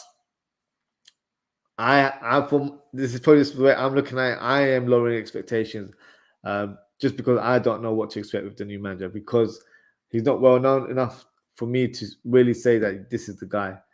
If it was Xabi Alonso, we can go off by saying, look what he did for Leverkusen. We've got something to run off by in terms of that. Oh, he had an amazing season. But with Arne Slot, I can't really say that. So, yeah, it remains to be seen. But, well, look, I'm all for it. I'm here to support him fully, and I'm here to support the team fully as well. Yeah, it's going to be a big summer ahead. So let's see how it goes. Dad said, would you play Trent in that role he played last night if you were Slot? I think in some games you could, but having said that, I just feel like this inverted right back role is perfectly suited for Trent. It's literally tailored for him to go off and do what he wants in terms of express himself on the pitch. Playing in the double pivot, I think he will have to be a bit more disciplined. And no disrespect, England played Bosnia. The previous game that he had where he was really good was against, was it Macedonia, an opposition like that. So they weren't very high level teams, so it's probably easier to showcase your skills in that way. I feel like in this Arne Slot team, I think he's better on that right back or inverted right back role. I feel like that's the role where he can really flourish, and he showed amazing performances for us in the first part of the season. Obviously, it fizzled out due to his injuries that he suffered in the second half. But when he had that free role, for me, he was the best right back in the league. So he can continue with that form. He ended up producing good numbers as well. He was scoring free kicks. So he was expressing himself a lot more. And he wasn't just pigeonholed as a traditional right back. He was able to roam around. And I feel like he'll get that same kind of freedom and same kind of role under Arne Slot as well. So, yeah, remains to be seen. But can I see him playing that role? I do. But at this stage, I think we need a number 6. That is the missing piece enough. And that's no shade on Endo. I think Endo did a fantastic job. But I think we need another player to help him out, because I think like towards the end of the season, he was overworked. He was playing far too many games that were probably planned for him. He was playing back-to-back games, and I feel like another player was needed. So if Abashi was available, it would have, probably helped us in that campaign. I need a solid number 6 that has a physical presence, because it's not a player we really have in our team as well. So he offers something different for us, and adds a bit of fear to that opposition, because they know they have to work hard to get around these players. So, you've got a player like a Fofana who could do everything, be destructive, but be complete in terms of his performance, whether it's for his passing or ball carrying ability. And then you've got McAllister, who's fantastic on the ball, dictates from a deep playmaker. That's how you want to phrase him, and just strings everything around and makes things happen for the team. So for me, that'd be a great balance to have going forward. And that is how Arne Slot normally selects his midfield in Feyenoord, where one is a sitter and one is more box to box. So it needs to be balanced. It can't be too like McAllister and Trent for me wouldn't work. If it would mean McAllister has to drop deep a little bit. And I know some fans hated that, or they weren't fond of it when he was playing that number 6 role. I thought he did fine, but it wasn't to everyone's cup of tea. So yeah, that's what I'm saying. I'm very excited about preseason, so I can see what ideas Arne Slot has in terms of some of the profiles that we're mentioning right now. So it's going to be interesting going forward. Double D says, get Diaz out for Cody. Harvey ahead of Dominic Szoboszlai. No way, Double D. I'm not going to do that. Dominic Szoboszlai is my guy, so I'm not going to add him on top of that. But the Diaz and the Cody one is interesting, because that's going to split opinions. I feel like some fans really go for Diaz, but I like Cody Gakpo on that left wing. I feel like he's so much more efficient, and as weird as it sounds, he's faster when he's on that left wing. When he plays centrally, I still feel like he's trying to figure out the role because he can't really use his speed unless he's been given space. Whereas on the wing, you're attacking from a different angle, so you're charging onto the opposition. So that's where he's able to utilize his speed a lot more. It comes more natural to him. Obviously, that's his position from his younger days and his previous club as well. So I'm not mad at that one, to be fair. It could be one or either. Harvey, for me, will play number 10 at times in the season. If none of our attackers are sold, then I see Harvey being sort of like a backup to Salah more than anything else. But we'll see. We'll see how the season pans out. Richard says, Onslaught is a work in progress. I don't know what to expect. Question marks, not proven. Need time to adapt. I'm on the same boat, Richard. That's why I can't be too strong in my opinion, because it's the unknown for me right now. And, obviously I'm a content creator. I'm in front of you guys. And I'm not going to say I know everything about Onslaught. I've done my research like you guys have as well. He's an unknown manager to us. Like, can he do it at the highest level? No one can say yes or no. He might have the credentials or has shown in terms of what he's done in his managerial career to suggest that he could do it, but it hasn't been done. So remains to be seen. Liverpool 12 man says, I understand your take, but long after Klopp has left Liverpool, there still remains opportunity for these players and future player coaches to become legends like their predecessors, in my opinion. No, I totally agree with that. I do understand your point there. I think it's just with Onslaught being the new coach, it's just the unknown for me. It's just the unknown. Once I see the team playing, I might have a different viewpoint in the next coming months. But right now, for me, everything's a bit up in the air. So we'll see how it is. That's the next step. I'll think, yeah, I get what you mean. And then you've also said player coaches with that character willing to take on that challenge are what I believe are Liverpool quality. For me, in terms of what I've seen him in press conferences and how he talks, definitely got a lot of belief, and it definitely seems like he does have that sort of character in him as well. So hopefully, it goes well. I think once we hear him talk as well as Liverpool manager, that might sort of transcend the airways for all of us as well, because then we can kind of feel that connection with the new coach. Right now, we know he's officially the coach now, but we haven't spoken to him. We haven't seen him in front of the screen. He's not been officially unveiled as the manager in our eyes. So once we don't get that feeling from him or hear him talk about the club, I think there's a disconnect right now. So until that press conference doesn't happen, I think there'll still be question marks a lot amongst us Liverpool fans going forward. Richard says you need some sort of bench warrant management experience, proven trophies, controlling balance, pulling power, and winning mentality. Getting a manager nowadays are hard to come by, 100%. That's why a lot of the managers that have been acquired right now are the sort of young prospects in the managerial world. Chelsea have just got Enzo Maresca from Leicester City. He was formerly one of Pep's assistants. So, there isn't no top quality manager that you can just get right now. It's not available in world football. So yeah, it's very difficult to acquire. But I'm all for it. I'm here to support Onslaught. And, I'm not here. Anything can go both ways, good or bad. Yeah, so we have to just buckle up and enjoy the ride. And just see where this manager takes us going forward. Hopefully it's somewhere good. And look, I'm excited for the season. I don't know about you guys. I'm excited. I'm excited about preseason. Normally, I'm just like, it's just preseason. But I'm intrigued now to see how he sets up the team, how certain players play in his system. Does it suit their skill set? Theoretically, I think a lot of the players suit his system perfectly. So we've got the right crop of players. I just feel like we're missing number 6 and a centre-back, a left-footed centre-back. And then that makes us complete, in my opinion. And any other additions to that would be like-for-like replacement. So if Kelleher goes, then you got to replace him for a backup goalkeeper.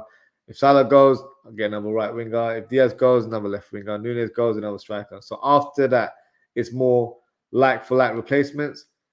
But as of yet, the additions that need to be made for me are 2 positions at centre back, ideally a left-footed centre back / left back, and a defensive midfielder and number 6, which we've all been wanting to see since last summer. Will we get it? Who knows? It remains to be seen. But that is the end of the show today. So thank you to everyone for tuning in. If you haven't already, please don't forget to like, comment, share, and subscribe. And big up to yourselves for being part of the show with your comments and engaging with me. Appreciate your time as always, guys. So big up to the likes of Phillips, Richard, Daz, Liverpool 12th man, Double D, Jamie Phillips. Appreciate your time. I appreciate your comments as well. Definitely enjoyed it. Speaking to you guys about this transfer strategy that I have in my mind. I think there might even be a part 2 in the coming weeks, especially if one of the attackers leave. You know, I'm going to have to do another one and then present possible ideas of who could come in and how the team could set up. So yeah, if there's any sort of breaking news that comes to that, then I will definitely do a part 2 of this show. But yes, in terms of upcoming content, I've got a show tomorrow where I'll be doing a transfer special, but the scenario or the theme is that I will present 1 player per signing for each Premier League club. So make sure to tune in for that tomorrow. And then on Thursday, I'll be doing a Liverpool transfer talk. So, you know, I presented the targets that I feel like Liverpool should target. I'm actually going to discuss recent rumors that have been going through our social media feeds and discuss the likelihood, but also analyze and assess the players if they are the right fit for the club or not. So yeah, make sure you tune in. This will be on Thursday as well. 12th man says big up. Big up yourself, 12th man, as always. So yeah, lots of content coming your way, guys. As always, take care, stay safe, and I hope to see you all very, very soon. Goodbye.